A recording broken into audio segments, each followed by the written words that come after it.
Hello, everyone. Very good morning to all of you today. I hope you are feeling well and healthy.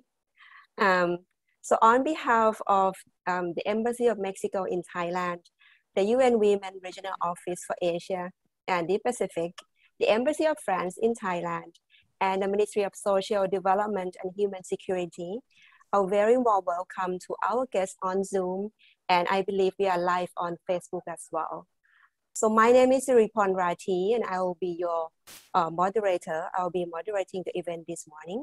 For those of you who do not know me, I am the country program manager for We Empower Asia. Just a little bit of two sentences about what I do. So I work with companies, business associations, network of women business leaders, women entrepreneurs, and host government to create enabling environment for more women to lead and participate in the business sector. So please allow me to introduce you to His Excellency Bernardo Cordova, the Ambassador of Mexico to Thailand, who will be kicking off the event with a few opening remarks today. So without further ado, please join me in welcoming him to our event today. His Excellency, the floor is yours. Hi, good morning, afternoon, and evening to everyone. As the second year of the COVID-19 pandemic, 2021 is imposing important challenges to social progress, sustainable development, and equality for women in terms of the fulfillment of their rights as citizens, household heads, caregivers, students, health workers, and patients, among others. In this framework, the embassies of Mexico and France in Thailand, with the support of the United Nations Women, Asia, and the Pacific, have partnered to echo the many voices of gender equality through a wide set of activities aligned to the Generation Equality Forum, which is a multi-stakeholder and cross-generation movement to accelerate the achievement of the Beijing Declaration and Platform for Action commitments to achieve gender equality now. On behalf of this organizing committee, I would like to thank the Thai Ministry of Social Development and Human Security for its active participation as co-host in today's event.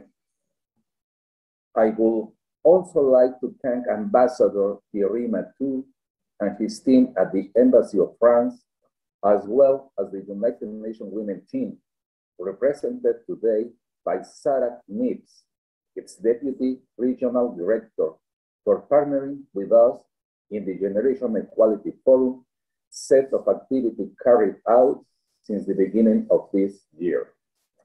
In addition, I would like to address my recognition to the participating organizations from around the world in today's webinar, actively leading their respective organizations and agendas throughout the challenges of empowering women. We count with experts from France, Mexico, Thailand, Asia, and the global scope. So thank you. Thank you for accepting this invitation and for honoring us with your experience and your reflections. Without further ado, I would like to welcome the works of today's dialogue and debate on women economic empowerment with the remark that women's progress means progress to families, communities, economies, and societies. Thank you very much. Gracias. Kapun Kra. Kapun Ka. Thank you very much for your remarks, Ambassador. We are honored to be collaborating with the Embassy of Mexico in Thailand on this event. Very pleasure to have you here with us today and to celebrate your government's commitment to achieving gender equality. So let's move on to the next session. I'll now provide you with some more background on our event today and introduce you to our esteemed speakers, wonderful ladies. We are here today to discuss women's economic empowerment in the lead up to the Generation Equality Forum, which is a multi-stakeholder and horizontal global gathering. It is convened by UN Women and co-championed by the governments of Mexico and France.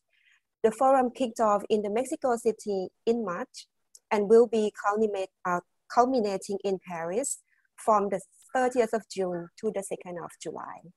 The Generation Equality Forum aims to launch a set of concrete, ambitious, and transformative partnerships, coalitions, and actions as commitments to accelerate the achievement of gender equality. Anyone and everyone around the world can register to take part in the forum, and we would like to invite all of you to follow along and be a part of this exciting community. So in the preparation for the forum, the Embassy of Mexico in Thailand, the Embassy of France in Thailand, and UN Women Asia and the Pacific, we are carrying out different activities, including this one today, to engage every sector of society and raise awareness on the importance of urgent joint action and accountability for gender equality. So the objective of today's event is to facilitate exchange of information, good practices and lessons learned to enhance knowledge of participatory gender responsive approaches to design, implementation, and monitoring of women's economic empowerment measures.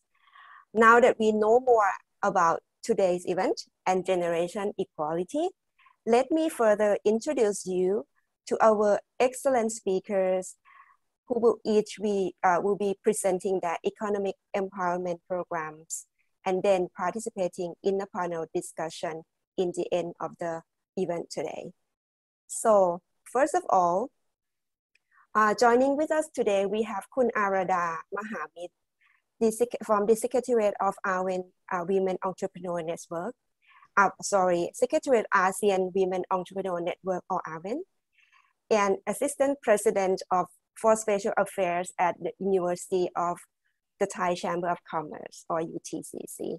She has been in charge of leading the Secretariat team to arrange the AWEN Focal Point Centers and organize the ASEAN Women Business Conference and Award Ceremony in June 2019, and the Women CEO Summit, the first summit of Women CEOs in ASEAN in October 2019. Welcome, Kun Arada. And then, we will have a video presentation by Kun Nanari Luong Moy. Kun Nanari is the Executive Director of Center for Girls Foundation. The Center for Girls Foundation is an organization that aims to provide opportunities to young girls in Nanari's village and helps them recognize their own value, access education, and have their rights protected. Nanari founded the organization in 1997 and has been running the Center for Girls, which has grown considerably over the past 20 years. And also, next we have with us today as well, Magali Dupark Costa, the Executive Director of Bandek Foundation. Magali is a licensed social worker, anthropologist, result-focused executive with more than 20 years of experience in nonprofit and international development. Magali co-founded Bandek Foundation in 2002 and founded Dow Women's Empowerment Project, which focuses on empowering marginalized women, powering Dow Ethical Gifts, a social enterprise model. Welcome, Magali, to this event as well. Thank you very much for being the panelist today. And next we have Sharon Fisher, the president of Seroptimus International. Seroptimus International is a global volunteer network that works to transform the lives of women and girls through education, empowerment, and enabling opportunities. The organization accomplishes this through advocacy and on-the-ground projects in over 120 countries, ensuring that women have a voice. Ms. Fisher is a chartered professional accountant who has served in many leadership positions since joining the organization in 1986. Welcome.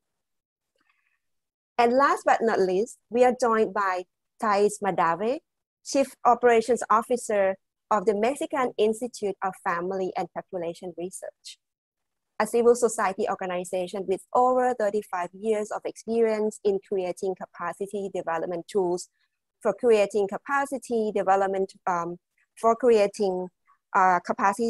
tools for empowerment of minorities and vulnerable groups. Thais is a sociologist with specialization in citizenship and development and extensive experience in the conceptualization of proposals, implementation, and evaluation of social projects in the fields such as entrepreneurship, environment, and cooperative social responsibility. It's so wonderful to have all of you joining us today in the event. And we will now begin our panelist discussion with the presentation session, where each of the panelists will have the opportunity to introduce us to their work, to their projects, and geared toward women's economic empowerment. They will also provide us with the context of COVID-19 and share the challenges and the best practices they have encountered along the way.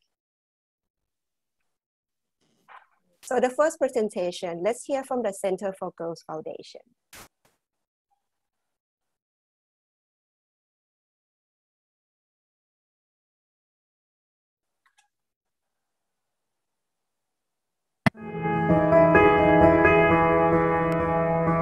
มูลนิธิศูนย์เพื่อน้องหญิงสำรวจผลกระทบจากสถานการณ์การแพร่ระบาดของโควิด -19 ในกลุ่มผู้หญิงอำเภอเชียงของพบว่าผู้หญิงถูกเลิกจ้างงานหางานไม่ได้รายได้ลดลงทะเลาะกับสามีไม่มีเงินส่งลูกเรียนเครียดเพื่อลดผลกระทบจากโควิด -19 จึงได้ดำเนินโครงการเสริมสร้างศักยภาพทางเศรษฐกิจของผู้หญิงโดยการสนับสนุนจาก UN Women สำหรับโครงการเสริมสร้างศักยภาพทางด้านเศรษฐกิจให้กับกลุ่มผู้หญิงเราทำงานกับกลุ่มผู้หญิงชาติพันธุ์ม้งลาหูและกลุ่มผู้หญิงรายครอบครัวที่ได้รับผลกระทบจากสถานการณ์โควิด -19 และความรุนแรงในครอบครัวเพื่อที่จะส่งเสริมและพัฒนาศักยภาพทางด้านเศรษฐกิจให้กับกลุ่มผู้หญิงโดยมีกระบวนการทำงานสร้างการมีส่วนร่วมของผู้หญิงชวนกลุ่มผู้หญิงมาวิเคราะห์ถึงความเป็นไปได้ในการฝึกอาชีพเพื่อที่จะเป็นทางเลือกใหม่ที่ทำได้จริงและสร้างรายได้จึงเกิดแนวทางในการส่งเสริมอาชีพในการอบรมทำสบู่ธรรมชาติแบบกวนเย็นและการตัดเย็บเสื้อผ้าที่กลุ่มผู้หญิงมองว่าเป็นไปได้มากที่สุดสำหรับการสนับสนุนรายบุคคลหรือรายครอบครัวเราสนับสนุนในสิ่งที่ทำอยู่แล้วต่อยอดทุนเดิมที่มีซึ่งในการสนับสนุนรายครอบครัวเราได้ให้ความช่วยเหลือผู้หญิงจำนวน4รายในการให้ทุนเพื่อนำไปจัดซื้อสิ่งของที่จำเป็นในการประกอบอาชีพและเป็นทุนหมุนเวียนในการซื้อวัตถุดิบในการทำอาหารขายตามสถานที่ต่างๆจากการช่วยเหลือและสนับสนุนทำให้ผู้หญิงและครอบครัวมีรายได้และคุณภาพชีวิตดีขึ้นอันนี้ก็มีประโยชน์หลายอย่างเจ้ายาคือยายมีรายได้เพิ่มขึ้นนี่นะต่อไปมากก็สะดวกขึ้นเพราะว่ามีรถพ่วงเจ้าค้าขายก็ได้กำไรดีขึ้นมีเงินให้หลานไปโรงเรียนความเป็นอยู่ก็ดีขึ้นเจ้าเหมือนได้รับโอกาสใหม่ๆอะค่ะมันทำให้เรามีพลังในการทำงานมากขึ้นค่ะมันทำให้เรามีรายได้มากขึ้นค่ะแล้วก็สามารถส่งเสียเด็กๆให้เรียนมีโอกาสได้เรียนเพิ่มขึ้นค่ะสำหรับการตัดเย็บเสื้อผ้าตัวแทนผู้หญิงจาก4หมู่บ้านจำนวน7คนเข้ารับการฝึกอบรมหลักสูตรการตัดเย็บเสื้อผ้าเบื้องต้นซึ่งมีระยะการฝึกอบรมจำนวน15วันหลังจากผ่านการฝึกอบรมผู้หญิงสามารถตัดชุดชนเผ่าของตัวเองได้และสามารถนำมาเป็นอาชีพเสริมเพื่อสร้างรายได้ให้กับตนเองความรู้มากมายแล้วก็ได้ตัดชุดลาหูได้ค่ะได้ความรู้มากกว่าที่ตั้งใจไว้ค่ะแล้วก็ได้สร้างเป็นเทมหลายแบบด้วยค่ะจะเอาความรู้นี้ไปสร้างรายได้กับครอบครัวแล้วไปเย็บให้กับครอบครัวใส่กลับไปก็จะไปพัฒนาฝีมือตัวเองแล้วก็จะเย็บให้ตัวเองใส่แล้วก็ครอบครัวใส่ค่ะการอบรมทำสบู่ธรรมชาติแบบกวนเย็นซึ่งมีตัวแทนกลุ่มผู้หญิงจาก4หมู่บ้านเข้าร่วมการอบรม ซึ่งหลังจากที่ผ่านการอบรมกลุ่มผู้หญิงสามารถทำสบู่เป็นและปัจจุบันสามารถทำสบู่ขายและสร้างรายได้ให้กับกลุ่มผู้หญิงได้จริงซึ่งเป็นอีกหนึ่งทางเลือกที่โครงการมีความมุ่งหวังที่จะให้เกิดขึ้น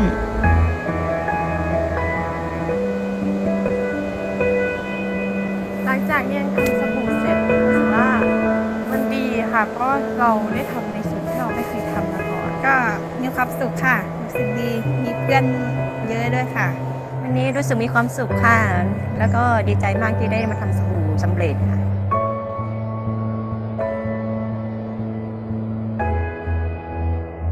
ในการดำเนินโครงการสิ่งที่เราให้ความสำคัญคือเน้นความต้องการของผู้หญิงเป็นศูนย์กลางให้ความสำคัญกับกลุ่มผู้หญิงที่เป็นกลุ่มเปราะบางที่มีความต้องการเป็นพิเศษกลุ่มชาติพันธุ์ที่เข้าไม่ถึงบริการของภาครัฐเนื่องจากไม่มีบัตรประชาชนกลุ่มแม่เลี้ยงเดี่ยวและกลุ่มผู้หญิงที่ได้รับผลกระทบจากความรุนแรงซึ่งเป็นกลุ่มผู้หญิงที่เราทำงานด้วยการทำงานเป็นการต่อยอดกลุ่มผู้หญิงที่มีอยู่แล้วเช่นผู้หญิงในหมู่บ้านที่เราทำงานด้วยหลายกลุ่มเคยทำกลุ่มออมทรัพย์มาก่อนมีประสบการณ์และมีความเชี่ยวชาญเราก็จะทำงานกับกลุ่มนี้เลยโดยไม่ต้องไปสร้างกลุ่มใหม่และการทำงานของเราก็เน้นทำงานกับกลุ่มที่ทำเรื่องอาชีพอยู่แล้วซึ่งในโครงการเราได้มีการส่งผู้หญิงไปอบรมตัดเย็บเสื้อผ้าที่สถานสงเคราะห์ศูนย์เยาวสตรีศรีชุมพบาลซึ่งจะทำให้เห็นว่าการทำงานกับภาคีเครือข่ายเป็นสิ่งสำคัญนอกจากนั้นการเลือกอาชีพเราก็จะเลือกอาชีพที่มีความหลากหลายและให้ความสำคัญกับการทดลองทำสิ่งใหม่ๆเช่นในโครงการนี้เราก็ขายสบู่ออนไลน์เป็นต้นในส่วนของความยั่งยืนโครงการมีการสนับสนุนทุนในการประกอบอาชีพให้กับกลุ่มผู้หญิงเพื่อเป็นทุนตั้งต้นและกลุ่มผู้หญิงเองก็มีแผนที่จะรวมกลุ่มทำงานและมีการส่งเสริมการออมของสมาชิกเพื่อสร้างความรู้สึกการเป็นเจ้าของกลุ่มศูนย์เพื่อน้องหญิงก็จะทำหน้าที่เป็นผู้สนับสนุนและติดตามให้คำแนะนำช่วยเหลืออย่างต่อเนื่องในส่วนของปัญหาและอุปสรรคในการทำงานนะคะเนื่องจากว่าในการทำงานโครงการนี้มีระยะเวลาที่สั้นไปนะคะเรายังไม่สามารถที่จะพัฒนาทักษะและความรู้ในเรื่องของการตลาดการขายรวมถึงการวางแผนระบบการจัดการสินค้าการวิเคราะห์กำไรต้นทุนต้นนะคะสำหรับก้าวต่อไปในการทำงานมูลนิธิศูนย์เพื่อน้องหญิงจะส่งเสริมศักยภาพทางเศรษฐกิจให้กับกลุ่มผู้หญิงอย่างต่อเนื่องรวมถึงการพัฒนาขีดความสามารถของผู้หญิงให้มีความเข้มแข็งและมีบทบาทในการทำงานในชุมชนของตนเอง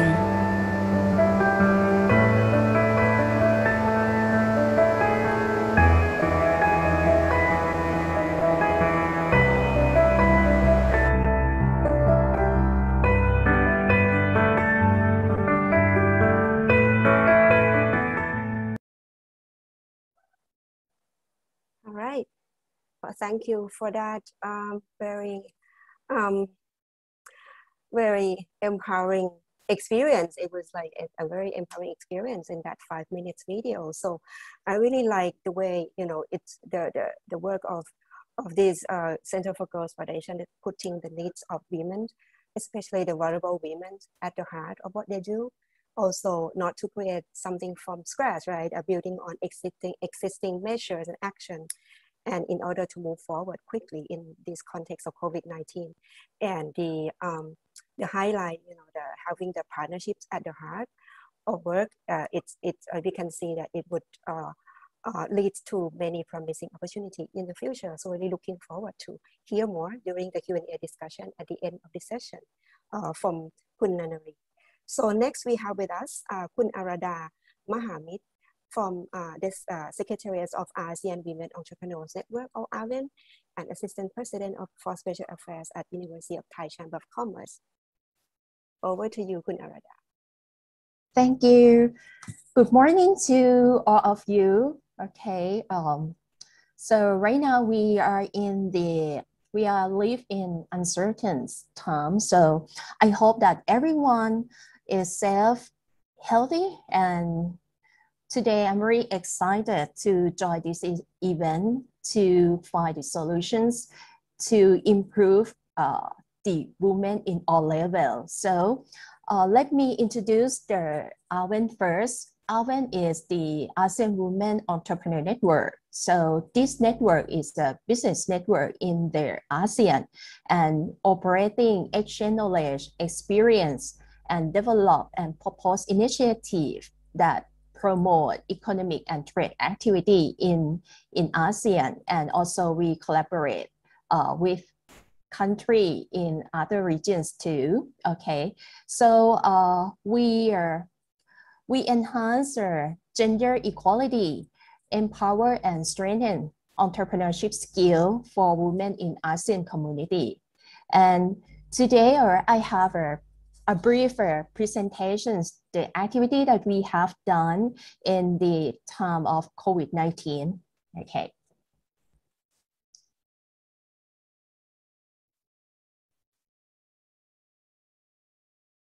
Okay.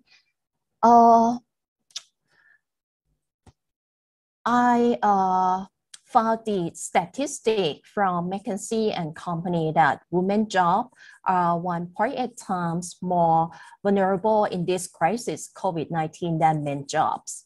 And female jobs are 19% more at risk than male job. And so actually, because women job in this time, for example, in service sector, accommodations, educations, is affected with COVID-19 and they lose a job. So in this time, so women will lose the job than male. Okay. So but this time, I think COVID-19 pandemic put that truth to rest, the critical important choice. And also it might be the opportunity to us to rethink, reframe, and refocus on the inequality issues that we have faced for many years. So Alvin, on April 22nd, we have the webinar on the ASEAN through a gender lens. We have a paper that we collect all along the 2 years and also in the COVID-19 period. We give the recommendations for the action agenda on mainstreaming women economic empowerment in ASEAN. And we invite all stakeholders from ASEAN Secretariat, from ACW, and also ALVEN, and also ASEAN BAC, that is the represent from the private sector. And this one is the paper that we create and give it to the, everyone can see the recommendations. And actually you can download on this link. And in the action agenda on mainstreaming women economic empowerment in ASEAN, to authorize the action agenda during and after the COVID-19 pandemic. This one is the 6th point that we frame that it will help to improve the economic empowerment and women empowerment. So first, adopt concrete and measurable action to address the barrier. We would like to call for the actions that it will maximize women's full economic potentials. And second, we would like to promote women participations and skill development, especially in this time. Is about the ICT and financial inclusions and also digital literacy that is very important. And third, invest in programs that provide enable environment for women-owned MSME to prosper and increase women representative and leadership in the workforce at the executive level and managerial level. And also encourage public and private sector collaborations through ABAC and ALVEN for Advocate Network and Outreach Purpose. And finally, we would like to call the action for multi-sectoral collaborations and approach to the multi-dimensional approach to ensure that no one is left behind, particular women. And for this, Alwen has the 7 key that it's our strategic plan that we develop women economic empowerment since 2018 to 2020, and actually till now we focus on women leadership, reskilling, financial inclusions, sustainability, environmental issue, digitalization, and big data. So last year, September 10 to 12, Alwen Thailand collaborations with the Ministry of Social Development and Human Security in Thailand. We developed the training for micro SME from the micro SME from other parts in Thailand to give the educations on digital marketing and personal finance, and also the mentorship that is coaching how to develop the business in the urgent time, in the COVID-19 time. So this is our speaker, and also I'm the speaker on this event. We teach on how to rethink about the business model and think about the digital marketing, and also how to manage your cost. So and how manage on your cost of your business, and also how to do the financial discipline in yourself and also in your family. And also we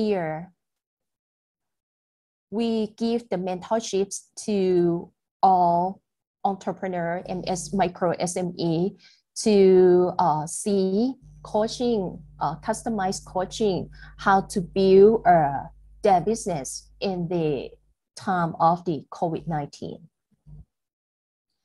And Alwen Thailand is also the project lead in the Alwen ASEAN Women Entrepreneur to build the model of the financial inclusions for ASEAN.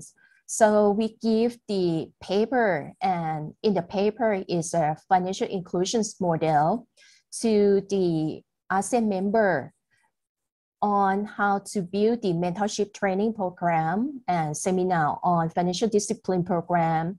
And also we collaborate with the Stock Exchange of Thailand. That is the key content of this one. And also we have, and this year we will have the event for micro and SME, and we will give the educations on financial inclusions, how to manage their financial, and how to manage the cost of the business, and how to build the revenue in your business in the crisis time. Okay, this one is our activity that we have done in the COVID-19 in the Thailand, in Thailand. And also this one, the action agenda, we on the April 22nd, we have talked about the these aggregations of data. So we would like to give the recommendations to the policymaker to see the importance of the data, because right now the data is very important to analyze and find the solutions to create the policy and the practice that match with the women in all level and in this time period that they can grow up in this time. And also we we talk about the ICT and the education program that we would like to build more the ICT and digital marketing. And also in this time, we have the cyber security that is very important for the micro SME to do the business online. So the digital literacy is another important for this time. And also we would like to call the actions that every stakeholder will join us to ensure that no one is left behind, particular women. Okay, thank you.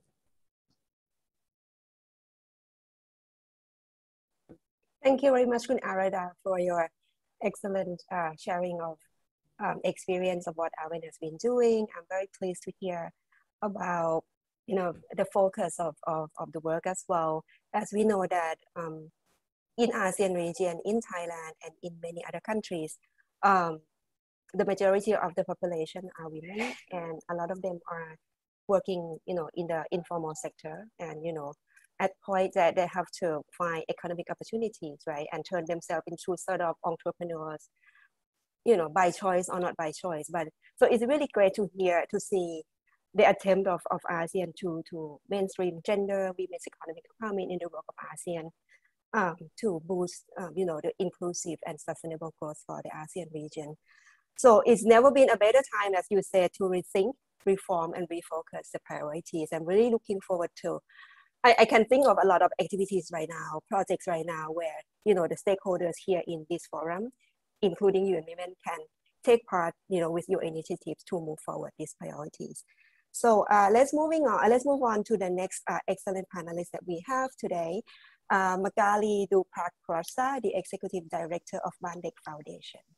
Magali, over to you. Thank you. Yeah, thank you very much for inviting me to this very important initiative. I'm very happy to introduce a bit about Bandek Foundation and our work in Thailand since over 19 years now.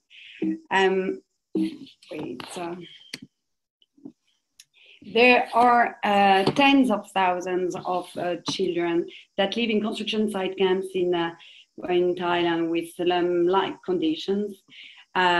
These children are very often left unattended in hazardous living environments while their parents are at work on construction sites.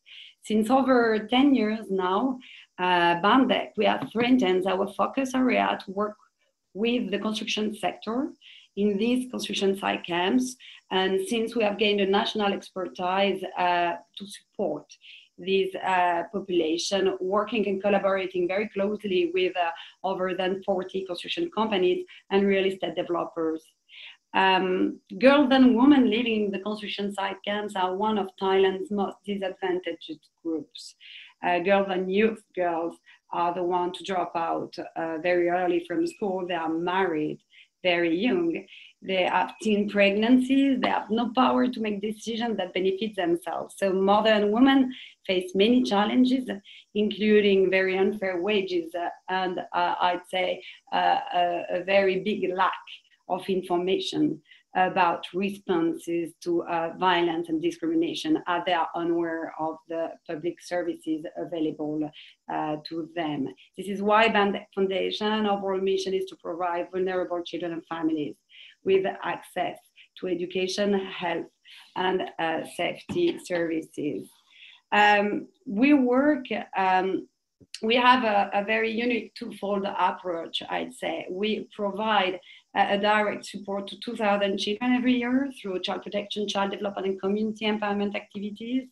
And through our systemic impact strategy in collaboration with the construction sector, we work at advocacy into the construction and industry. We have a very robust monitoring, as it was mentioned before. Data is key, absolutely. So we have very robust monitoring to measure our social impact and to adjust our work constantly to the needs. Our core program is child protection, which provides tailored one-on-one case management that include immediate protection to families, children identified at risk of being neglected, abused, and abandoned. Nearly 70% of cases of abuses are inflicted on women and child, victims of various forms of violence. Bandec works very closely with public institutions such as referral shelters for women and children, health centers, the Ministry of Social Development and Human Security to build sustainable referral mechanisms within the communities to enable a safer living environments for children and girls to grow. Last year, we have supported 513 children through case management, providing PFA, counseling, access to child protection mechanism, healthcare, public education. And I mean, this is a bit our technicity and proper capacity, working very closely with the worker of companies within the 52 communities where we are working. Our team provides education sessions tailored to the needs of each community in order to promote child development and prepare school-age children for integration into more than 70 public schools. And despite the challenging context of the COVID-19, I'm happy to share that we have been able to enroll 1,343 children last year at school, which was very, very big work for the foundation. Our activities are focused on including on ECD, early childhood development, sports, Thai language classes, and flexible learning strategies after school, support digital educational. We also are teaching the children with essential life skill knowledge in the form of superpowers with a 15 superhero themes models through a superhero academy program and digital application that we have created. The life skills are including child protection, water access, sanitation, to hygiene, poverty, discrimination, and financial literacy, to name a few. All our programs are designed based on beneficiary participation, very important for the efficiency of the programs and to change the behavior and attitudes toward violence against women and gender equity.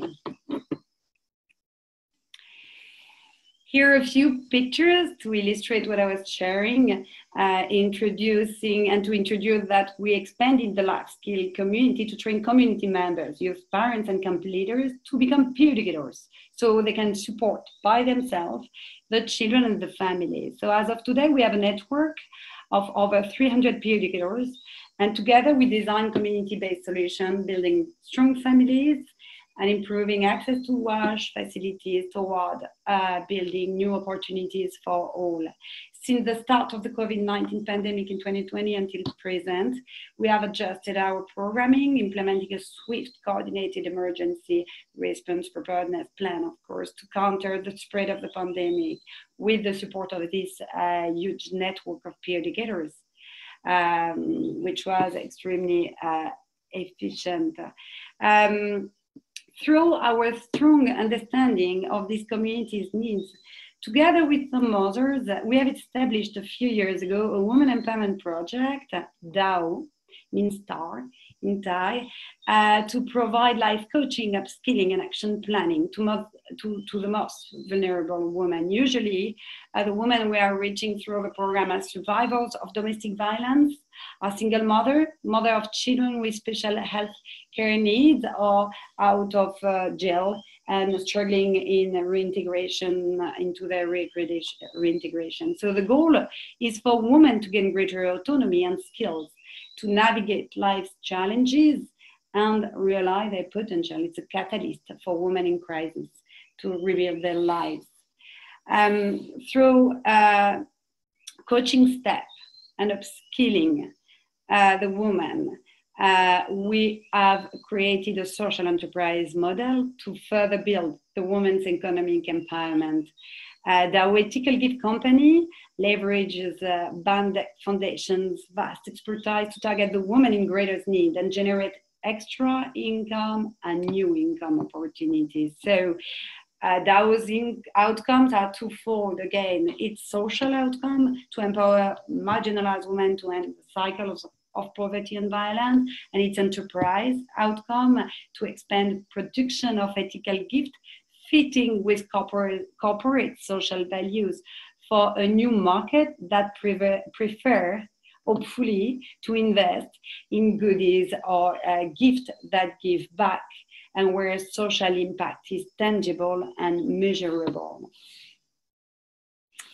So we have created a women empowerment project with these key steps for women in crisis to rebuild their life through skill development, innovative coaching. I think the complexity facing women and girls requires very holistic and community-based solution.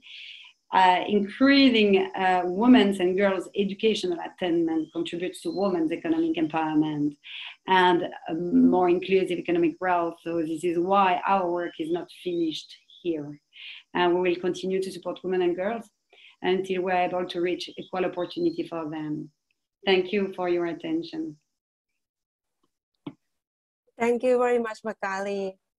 I like how you close your presentation by saying your work is not finished here. Of course, I mean, we'll work until the day where there is a gender equitable society, right, to all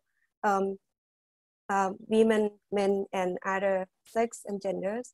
So you're saying about the Digital Superheroes Academy excites me. You know, it's just like, wow, this is something that you know, it's very catchy, and I really would like to know more about how it works, and having more women, girls participating in this male-dominated sort of work. You know, it's empowering in itself. So yeah, congratulations on that. And just want to highlight as well, in the context of COVID-19, as you all know that the violence against women at home, you know, domestic violence increases a lot, and I'm very glad to hear that, you know, you are supporting these groups of women in your project as well. And also, when we're talking about the girls, you know, keeping girls at school can make a huge impact to the society in the long run as well. So really great work. Congratulations again. So let's move on to the next panelist with us here. We have Sharon Fisher, the president of Soroptimist International. Over to you, Sharon. Thank you. And it's indeed a pleasure to share this panel today and talk about women's economic empowerment. It's the heartbeat of Soroptimist International and has been. We celebrate 100 years of transforming the lives of women and girls this coming October, and all through education, empowerment, and enabling opportunities. And our members are in over 3,000 local communities in over 120 countries. Our vision is for women and girls to achieve their individual and collective potential and have an equal voice in creating strong, peaceful communities. We recognize that resources are not distributed equally. Women remain disproportionately affected by poverty, and they're overrepresented in the informal economy.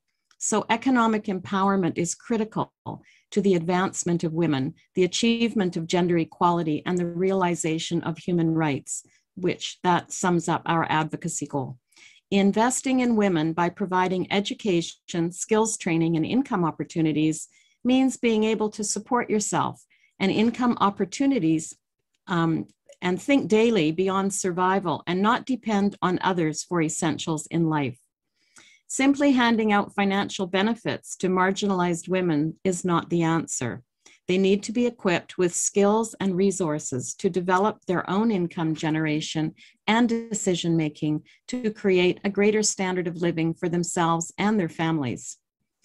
For best practices, I will start by taking you to Nepal, where some of our clubs have been supporting rural villages for over 2 decades. And after the earthquake, our members realized their support in those small rural villages was the only aid coming to the rescue.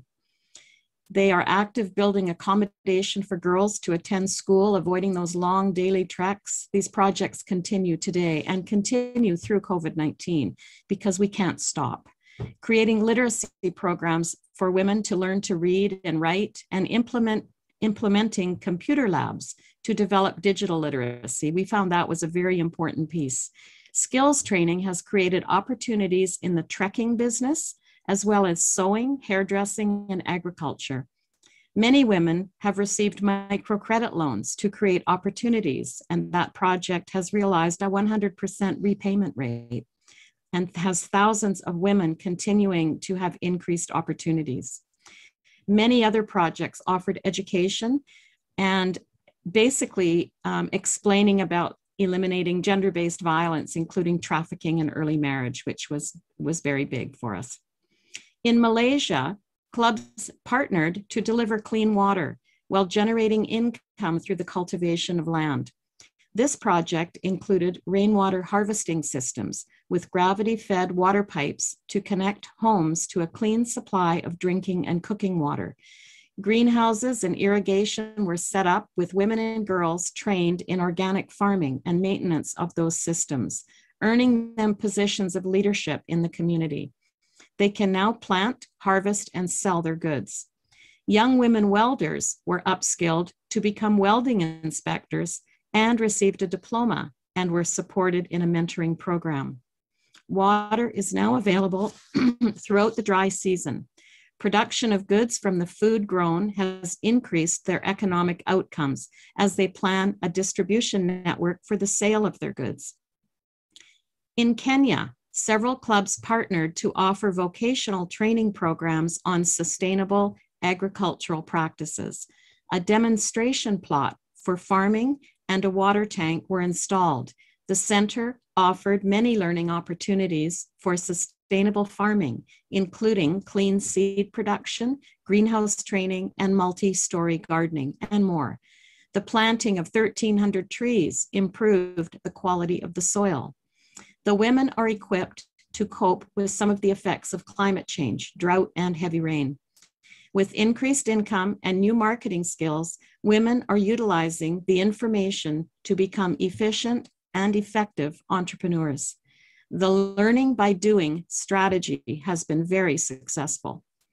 Clubs in Indonesia responded to earthquake damage in some rural villages. A program was designed to construct a water well with adequate water flow along water storage tanks, providing clean water and sanitation. Once this was complete, an assessment of skills highlighted the need for literacy classes and basic finance training. Women were empowered to take on leadership roles in wash management and generate a revival of local and traditional businesses, including weaving, a long-standing tradition in the area. Also, organic farming was undertaken with the view to selling their produce at market. These agricultural projects have really saved a lot of these women during COVID because they have food and they can take care of their families. Live Your Dream Education and Training Awards, totaling $35 million has been provided by clubs in over 20 countries, of which about half of that is in Asia, reaching over 30,000 women since the program began. Increasing access to education, vocational skills, and employment opportunities. The Live Your Dream Awards focus on women in their struggle to overcome barriers and present opportunities to turn their lives around, building confidence, resilience, and providing resources and solutions, leading to social and economic empowerment. Women and girls' economic empowerment is critical in expanding economic growth and promoting social development. We know that more money in the hands of more women with the power to make the decisions on how to spend it has the potential to create lasting change on the road to equality. At Seroptimist International, we know that women helping women is a formula for success, and empowering women economically has a positive ripple effect on local, national, and international economies. Thank you. Thank you very much, Sharon, for your succinct and precise and very exciting. I mean, I feel like I've been through a lot of countries you are operating in, 120 countries, correct? And I love to know more, if we had more time to go through every one of them. Congratulations again for this great work. And women helping women it leads to such a sustainable change, right? And if women helping women, and we can have more men and other genders, in this community, can you imagine, the triple ripple effect that the world can imagine? So thank you very much. And we would like to learn more about your maybe strategies during, pre-COVID and post-COVID, to moving on your great work. So moving on to the next, last but not least, panelist, Thais Malawi, the Chief Operations Officer of the Mexican Institute of Family and Population Research. Let me try. Yo quiero, yo puedo. I don't know if, it sounds funny, but I'm trying. So over to you, Thais.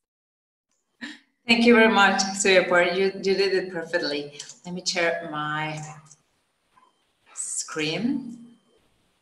Just a second, please.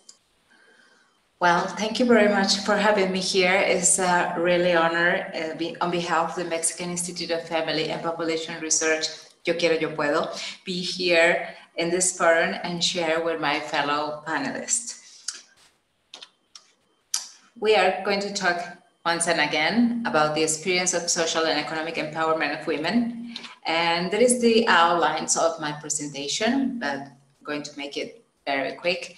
Beginning with a quote for United Nations, where according to them, the economic entrepreneurship makes easier for women to recover and get out of the circle of gender violence and poverty. In Mexico, the National Institute of Statistics and Geography has interesting figures that tell us that 36% of the owners of micro SMEs are women. And in addition, women business owners tend to hire more women, and the 86% of jobs in businesses led by women remain stable annually. That indicates also that women's companies are less technological and less industrial. 17% of them offer unique products and services in the market. So the Mexican female entrepreneurs can be considered innovative. For data from the Mexican Association of Women Heads of Companies, women allocate more than 70% of their incomes on their communities and their family, while men invest between the 30–40% of their resources. This family contribution made by women has a direct impact on the quality of education and nutrition that children receive and guarantees the health and the well-being of family members, the care of the elderly and other dependents. However, in Mexico, women have greater challenges to create, maintain, and grow a business. Challenges that refer to the scarce access to the financial education, the availability of accessible financial and economical resources, the need to combine economic activities with housework and care for dependent people, and social cultural barriers that persist in the society. The economic gap that women face in Mexico has been exacerbated by the COVID-19 pandemic, and nearly 2/3 of jobs losses in the country fell on women, exacerbating chronic inequality. Likewise, violence against women has increased significantly. Actually, since 2020, the cases and complaints related to gender-based violence are the equivalent to 6 complaints every hour. Primary risk factors for gender-based violence are lack of education and job opportunities, financial insecurity, and poverty. Therefore, women's participation in training programs on financial education with a focus on rights and perspective of gender, which promote empowerment, as well as the insertion into the ecosystem of the entrepreneurship, will contribute to economic empowerment of women. Since 1985, Yo Quiero, Yo Puedo has provided opportunities for women, among other groups of population that we work with, from gender-based approach to facilitate human, social, and economic development through the design of strategies and programs that aim that each person develops behaviors that allow them to take control of their life, full achievement their potential, and improvement of their environment. I would like to show you in a video a summary of 35 years of work through the Mexican territory and in 17 other countries.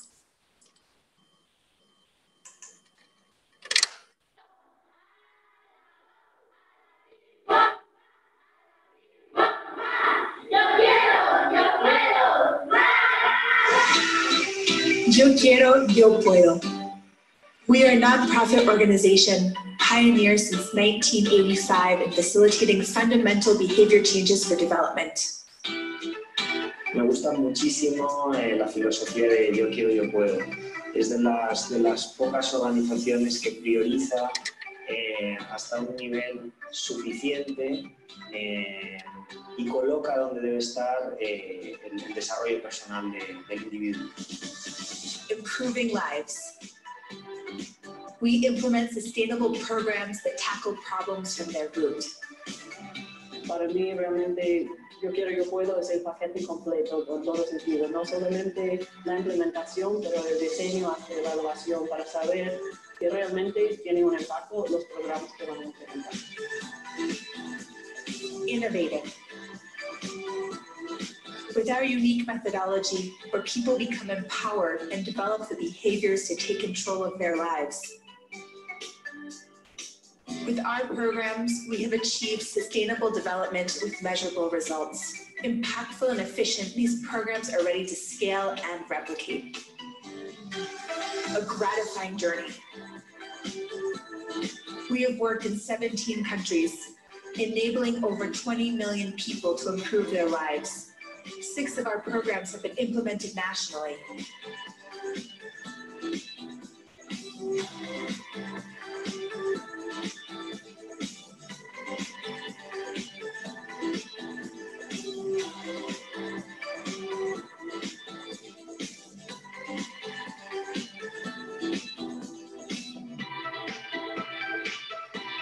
However, there is still much to be done.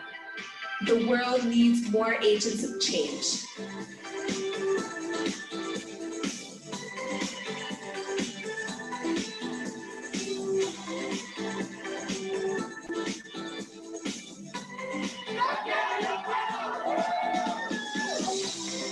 Yo Quiero, Yo Puedo. We facilitate human, social, and economic development.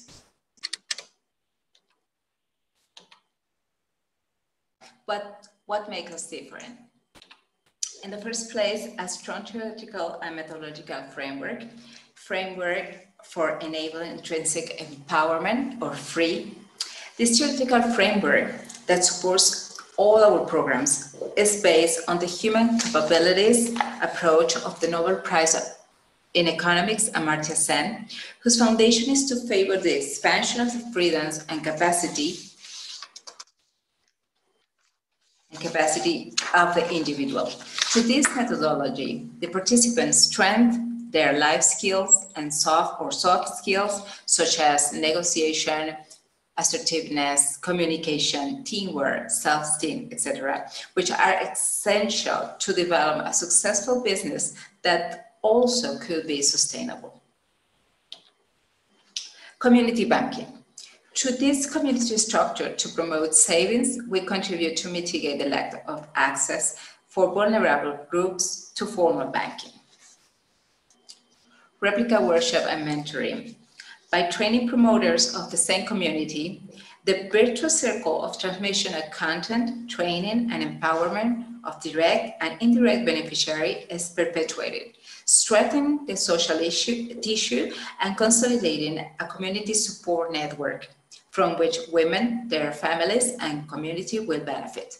Mentoring, on the other hand, allowed us to connect entrepreneurs with other women with a consolidated professional career in the business world to exchange knowledge, experiences, and share challenges as women in our entrepreneurship.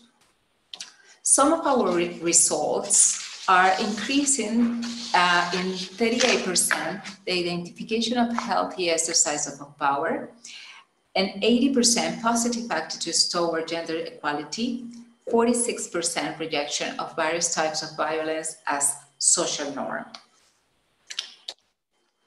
We have reached over 40,000 people, direct and indirectly, and develop a successful entrepreneurship program for rural and urban population. From 2002 to 2006, we worked with 600 women in risk of violence in Oaxaca state and create more than 70 community banks with 100% rate of low repayment. So far, 300 women business still exists in the area. In the context of the Youth Entrepreneurship Program for Latin America and the Caribbean, we work with more than 5,000 women and men in Hidalgo, Jalisco, and the state of Mexico, creating more than 400 new businesses and reinforcing more than 600 additional businesses. Currently, we are implementing a 3-year program in alliance with the Women's Justice Center of the state of Hidalgo, Citibanamex, and the Economic Development Secretariat of Hidalgo to reduce gender-based violence, promote economic development, create 5 community banks, training on ICTs for commercial purposes, and bringing tools for developing small businesses for 150 women. This learning has become evident after the COVID-19 pandemic broke into Mexico and made us rethink many aspects related to the implementation of productive projects. First has been the financial education manual focus on gender. Gender, as Yo Quiero, Yo Puedo, is a cross-sectional approach. However, in alliance with the United Nations Development Program Mexico, Citibanamex, and other institutions linked to the women's economy development, and a specific finance training manual was designed for the digital and economical inclusion of women. The use of ICTs. Our training programs are designed to be carried out in person. The pandemic forced us to migrate rapidly to the virtual format, understanding that this format is not always 100% effective, with which we have learned to handle hybrid training models that contribute to short the technological gap, adapt to the connectivity available in the communities, and allow also to have the complementary with our methodology that is characterized by being playful, experiential, and participatory. Alliances and volunteers. The channeling of volunteers in the mentoring program has been one of the most successful experiences. And with the increase of the use of ICTs, we can associate people from the national and international level with these programs. Strategic alliances has been key to giving continuity to our work, with which we have generated institutional agreements with public, private organizations, academics, etc., to carry them out. Flexible training scheme. The economic recovery of women we work with is the priority. This has prompted us to make changes in our training programs, to share increasingly practical tools, shorter schedules adjusted to the current availability of the participants, as well as content related with the problems faced with women in their day-to-day life in the new normal, and to the recovery of their business activities. Creation of new and alternative spaces for interaction and communication. By limiting face-to-face contact, the creation of alternative spaces for communication and interaction has become crucial. Generating a sense of belonging and community through social networks, phone chats, and webinars has helped us to develop a greater commitment to the programs and positively impact on the self-confidence and motivation of the participants. And last but not least, monitoring and evaluation. Our strong assessment system that join all our programs since the moment they are conceptualized allow us to establish qualitative and quantitative indicators of success, changing behaviors, increasing knowledge, strengthening life skills, and positive attitudes toward business, investing, and savings. In addition, during the pandemic, through focus group, surveys, and various digital measurement instruments, we have also evaluated the technological tools and their usefulness for meeting the objective of each program. If you want to know a little bit further about our programs and actions, I would like to invite you to follow us through our social media and website. And thank you very much for your attention.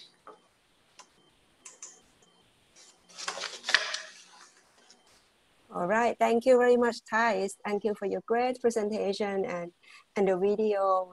And you know, I just one comment on the group photo. I think it's become a new norm, right? That we are taking group photo on Zoom and we have to, you know, raise your hands or whatever. I need to frame this, you know, on my walls as well as these kind of photo are piling up. So I really like the way you describe how you support the groups by, you know, not just throwing in one project and then let it end and then nothing happens, or you don't go back and measure what actually happened. So I like how you have the groups, you know, participate from the beginning, from the conceptualization phase, and then leading up to the end, and you do this monitoring and evaluation, and you go back and you correct or you revise your theory of change. I think it's really the best investment of money in terms of doing development project, and you can observe sustainable growth, you know, toward the end and beyond. And also, as we been listening to the panelists, we are collecting questions from the participants on Zoom and on Facebook as well. But I'm very cautious of time. We are at 11:08 Bangkok time, and we have a few activities to go on. So let's, and I already noted there are two questions from the participant on Zoom. We will address those after this special performance, right? We have, can you just imagine that you are now in Thailand, in the northern part of Thailand, and you are about to observe, to watch, to enjoy this amazing performance by the Hmong community. So we're playing this video short cultural performance to you. And this is the song and dance performed by the Hmong community for the New Year celebration. And traditionally during the New Year, the dance includes Jupot, which is Jupot is a Hmong language. It means a ball made of cloth. And you see, you know, the exchange of these balls between the men and the women as part of the dance. So let's turn on to the video and we'll come back to Q&A question. Thank you.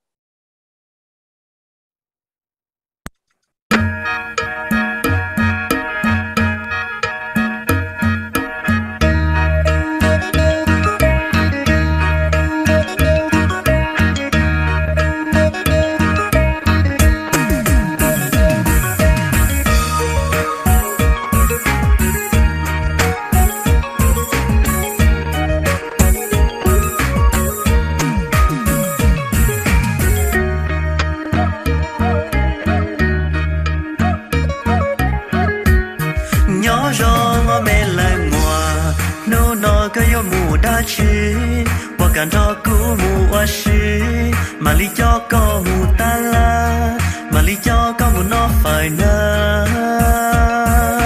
na na na.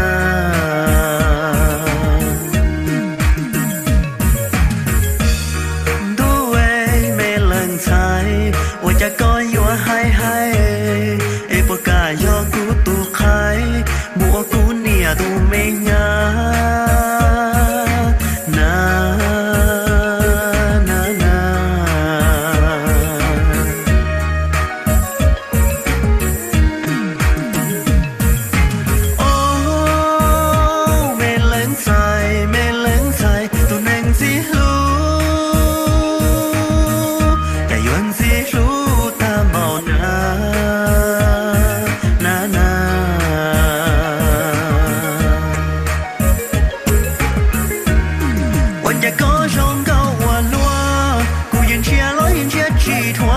chia ta là ye san chia tua sa tao có lo cho cuộc bùa na na na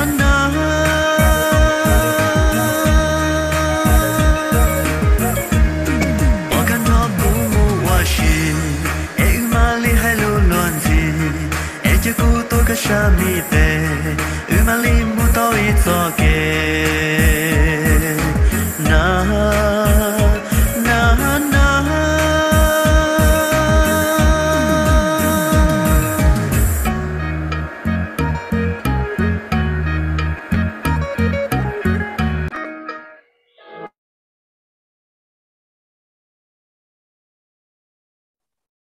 Thank you.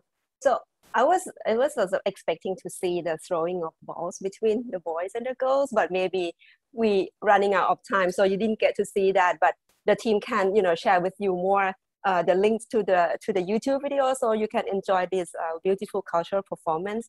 So Hmong is an ethnic group who remain stringent to their culture and traditions. They are living in the northern part of Thailand, and the throwing of balls. If you are able to see them, it's sort of part of the courtship, the courting, which is normally not allowed at home because it's morally wrong. So, they do this out in the public, in the open space, right? And but unfortunately, this had long been disappeared at the current age. And we would like to show this video just to highlight that preserving this culture provide distinctive identity to the ethnic group, and it's just a shame that we are not able to see this together in person. So I hope you enjoy the performance, and with the limited time that we have, let's move on to the panel discussion. So I have collected 2 questions, and 1 request. So the participants are very much interested to receiving the files, the presentation, the video that the panelist has presented. So we make sure to arrange that so that you can spend more time, going through what you've learned today. And maybe if you want to contact the panelists, there will be contact information for you as well. So the next question that we have is the 2 other questions. So one from Meena Karna. So in Nepal, women are vulnerable and have no access to all resources. So in this situation, how economic empowerment of women is possible? I'll put it out there, and for the panelists to answer very, very brief, maybe 1 or 2 minutes. And the second question is, I believe it's addressed to the last panelist, Thais Madawi.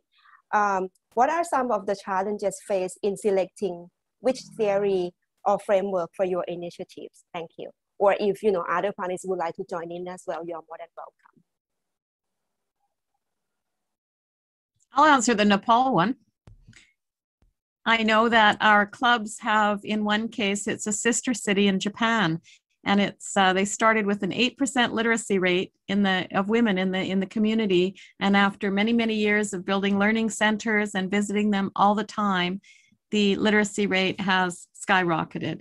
And there's 2 or 3 separate villages, actually more than that, where clubs have sort of adopted the village and helped them with all of their empowerment opportunities, getting the kids into school, teaching them about the perils of trafficking, and it's been very successful for those villages. One of them said they have a satellite going over the village, and it used to be brown and not very attractive, and now when you go over that village with the satellite, it's green, and when you see pictures, the animals are healthy and everybody's happy.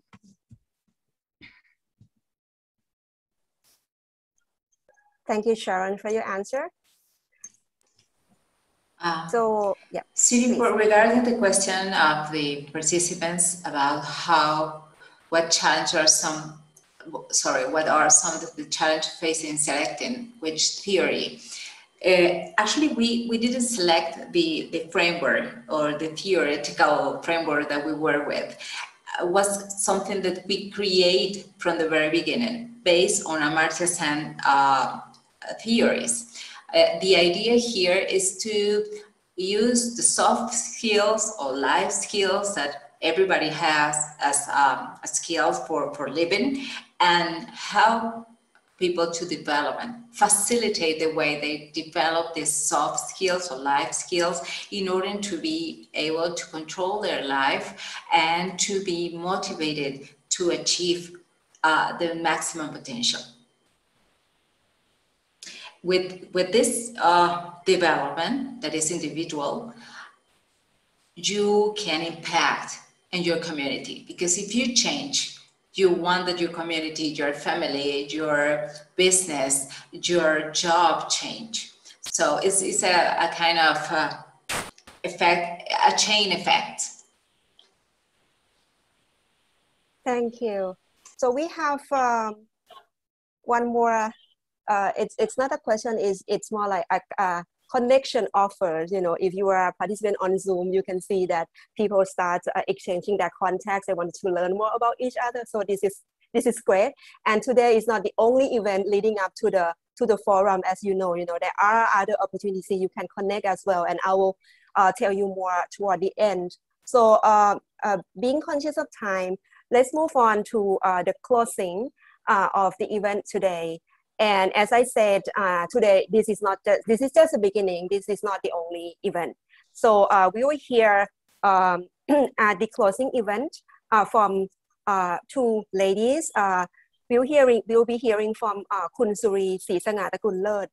She's the Deputy Director General of the Department of Women's Affairs and Family Development. She is representing the Ministry of Social Development and Human Security, the government of Thailand. And then next we'll hear from Ms. Sarah Nips, the Deputy Regional Director, Acting Interim from UN Women.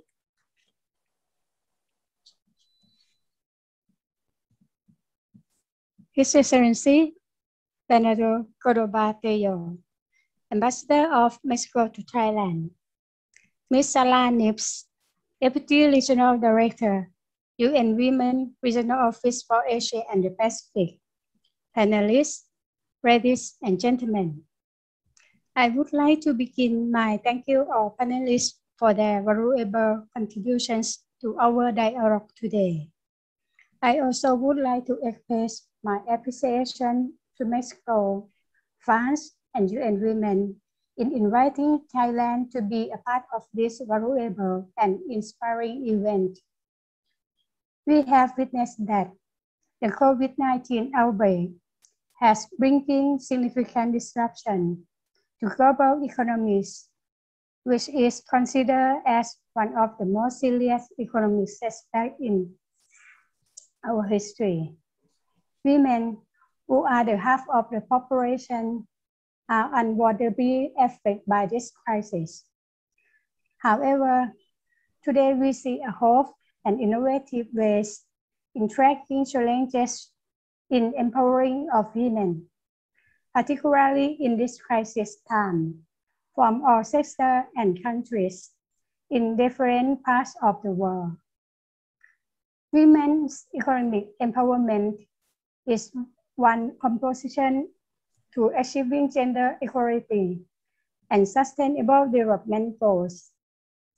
Women's economic independence relates to women and girls can exercise their choices and freedom in equal employment, as well as eliminate all obstacles that limit their full potentials in economic participation. During and post-COVID, special measures for women, especially those in vulnerable situations, are needed to enhance women's opportunity in private and public spheres, particularly to be equipped with new set of skills, responding to transformation of market and way of life. The past 2 decades of the Beijing Declaration and platforms for action, we have witnessed remarkable progress, but challenges remain to be encountered. Thailand affirms our commitment to join colleagues, partners, and new generations in bringing commitments to achieving gender equality and women's empowerment into real action. Please stay tuned for upcoming events in promoting women's rights and gender equality under the Generation Equality Forum in June. Thank you. Thank you very much, Kun Suni. Pilek, very great to hear, to see you again today, even on Zoom virtually. Hope to see you in person sometime soon. So, moving on to the last, the very last person to give us closing remarks, Ms. Sarah Nips from UN Women. Good morning, everyone. I'm delighted to be here. On behalf of UN Women, I'd like to very sincerely thank the organizers for today's event, as well as the remarkable speakers that we had a chance to hear. I particularly would like to thank the Embassy of Mexico in Thailand and the Ministry of Social Development and Human Security for your contributions towards establishing these crucial dialogues as part of the Generation Equality Forum. This gives all of us opportunities to stay apprised about the invaluable developments and activities related to women's economic empowerment during this very challenging time. Today, we've heard from leaders within the government, civil society, and the private sector about the challenges and opportunities that we face in establishing a more equal society in the face of the worst health and socioeconomic crisis of our lifetimes. The impact of crisis is never gender neutral, and the impact of the COVID-19 pandemic is no different. When it comes to life expectancy, education, health, safety, employment security, and nutrition, women and girls are disproportionately affected by disasters, including climate disasters and epidemic outbreaks like the one we're living through at the moment. This current crisis has only served to expose and exacerbate gender inequalities, deep-rooted discrimination, and structural barriers across nations. Research shows that women have suffered disproportionately from the COVID-19 pandemic, especially because women work in the most vulnerable sectors such as retail, hospitality, and tourism. UN Women believes that the economic recovery from the coronavirus outbreak could be a once-in-a-generation opportunity to remove some of the structural barriers to women's progression in the economy. Indeed, we have seen some very positive changes as well during this period because of the advocacy and hard work of activists and leaders across the region. A number of governments and financial institutions across our region have taken bold measures to help mitigate the negative impact of COVID-19 and have announced far-reaching monetary, fiscal, and structural measures. Nevertheless, much more must be done. The economic response to this crisis must be very much rooted in respect for women's human rights.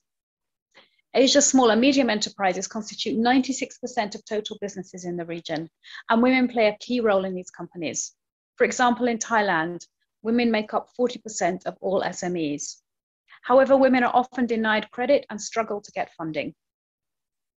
The COVID-19 pandemic has also seen women shoulder more responsibility at home, looking after their family members and children during school closures. Women's care burden was already between 3 and 11 times greater than men's across the Asia-Pacific region before COVID-19 emerged, and more action must be taken to address this reality.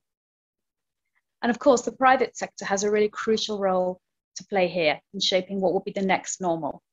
Companies are well positioned to provide a gender-inclusive atmosphere at offices and at home, to eliminate barriers to gender inequality and create spaces for women workers to identify and address the problems they face. Organizations can also take steps to promote more women into leadership roles and, of course, address the persistent gender wage gap issue. So over the past year, it has been really encouraging to observe that many businesses have responded to these problems. The number of companies in the Asia-Pacific region signing up to the Women's Empowerment Principles, for example, is unprecedented. We welcomed more than 300 new members to the WEPs last year, bringing the total number of members to over 900 in the Asia-Pacific region. And so in this pandemic, there does appear to be a glimmer of light at the end of the tunnel. It's brought us to a crossroads and a moment of decision. If we do not incorporate gender in the COVID-19 recovery effort, we really risk sending gender equality back decades. Or we can continue to push countries and companies and push ourselves to approach gender in an inclusive and equitable manner. Not only will such policy changes bring economic empowerment and social benefits to our region, but they can also help to advance our shared goal of creating a truly gender equal society for this generation equality that we're speaking about today. So once again, I would like to very warmly thank our partners and thank all of you for being here and taking part in this conversation today and being advocates for change. Thank you so much. Thank you, Sarah, for your closing remarks again, and thank you, Kunsuli, for your closing remarks as well. I cannot stress enough, how important it is if we want to see a prosperous region and the world, in the next decades for our new generation. There was never been a better time to step up gender mainstreaming, gender equality, women's economic empowerment, diversity, inclusion, and partnerships. So as you can see that, all the voices of our remarkable panelists today echoing that women's economic empowerment is indeed a vital part of our generation equality efforts. And I very much looking forward to seeing how the best practice learned today here from our colleagues and friends from across the world will continue to evolve and take us forward. Just a final remark from me. As we approach the end of the event today, I would like to highlight the Watch Empowerment, which is our audio-visual open digital platform that will showcase thematically relevant content from the 6th of May until the 9th of May. The platform will host films, documentaries, short films, and videos about women's economic empowerment initiatives, and can be accessed at the Mexican Cultural Diplomacy online channel for Thailand. And I believe colleagues are putting the link up in the chat box here for you to click on right away. We will share the link directly also in the, we are sharing the link in the chat box, and the link will be shared, will be found on your Facebook event page and event invitations. And for those of you who sign up, who register to attend via Zoom today, you will get the link in the email as well. So, okay, we are coming at the very end of the session. I'm trying to close the event bang on time, respecting people's busy schedule during this COVID situation. So, just, I don't know if my team is taking photos of the group photos right now. So try to keep your face happy and smile, maybe your photo will end up on one of our social media outlets. So in closing, thank you so much once again to our panelists, to our active participants on Zoom and on Facebook, and for sharing your busy time with us today, even though it's very short, but this is just the beginning. It's a long way to go. So enjoy the rest of your day. Be well, be healthy, and we hope to see you again at our next event. Thank you. สวัสดีค่ะ ขอบคุณค่ะ Gracias. I don't know if that's the right pronunciation. And merci beaucoup. Thank you. สวัสดีค่ะ